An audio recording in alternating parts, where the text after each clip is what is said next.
নমস্কার সকলকে। মহা অষ্টমীর পূর্ণলগ্নে সকল রাজ্যবাসীকে জানাই ত্রিপুরা নিউজ 8 এর পক্ষ থেকে শারদীয়ার অনেক অনেক শুভেচ্ছা ও অভিনন্দন। রাজধানীর বিভিন্ন পূজা মণ্ডপের চিত্র আমরা দেখানোর চেষ্টা করব আপনাদের।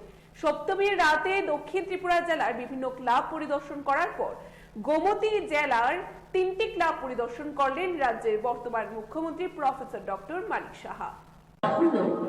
জুয়েল ক্লাবের শক্তিধর ভারত প্রাণ যুব মহিষা সাধক নবজাতকের কাছে দৃঢ় হোক আপনার আমার প্রত্যয়।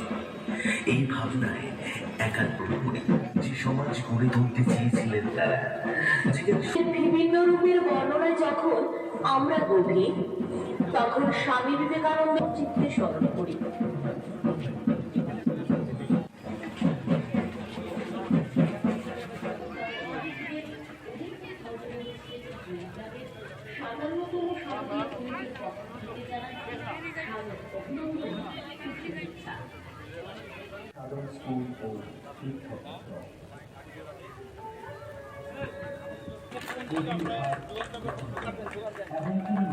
আমি নিজেও দেখলাম, অন্যরাও সবাই দেখলো, এত সুন্দর একটা থিম নিয়ে এবং এত সুন্দর একটা প্রতিমা ওনারা এখানে রেখেছেন।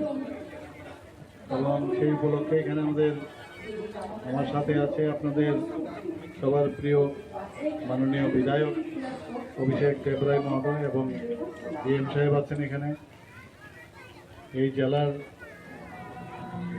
এসপি মহোদয় আছেন। আমি এখন সারা ত্রিপুরাতেই ঘুরছি। তৃতীয়া থেকে শুরু হয়েছে, তৃতীয়া, চতুর্থী, পঞ্চমী, ষষ্ঠী, আজকে সপ্তমী। যেখানেই যাচ্ছি মানুষের মধ্যে একটা খুশির এবং আনন্দের যে চেহারা সেটা আমি দেখতে পাচ্ছি ত্রিপুরার। এবং নিজেও থাকতে চাই, আমরা দেখতাম একটা নাস্তিকের পরিবেশ থেকে এবার কিন্তু নাস্তিকের পরিবেশ এসছে।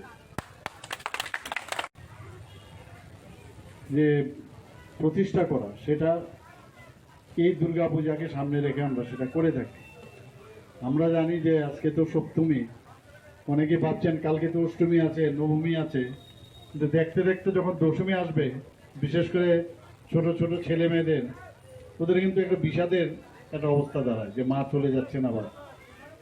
তো এটা হয় বছরের পর বছর, হাজার হাজার বছর ধরে সেটাই চলছে। তার মধ্যে আমরা যে একটা ফুয়েল বলবো এক বছরের জন্য, সেই ফুয়েলটা আমরা কালেক্ট করি এবং এক বছর আমরা ভালো চিন্তা ভাবনা, ভালো চিন্তা চেতনা নিয়ে আমরা বাস করতে চাই। জাতি জনজাতি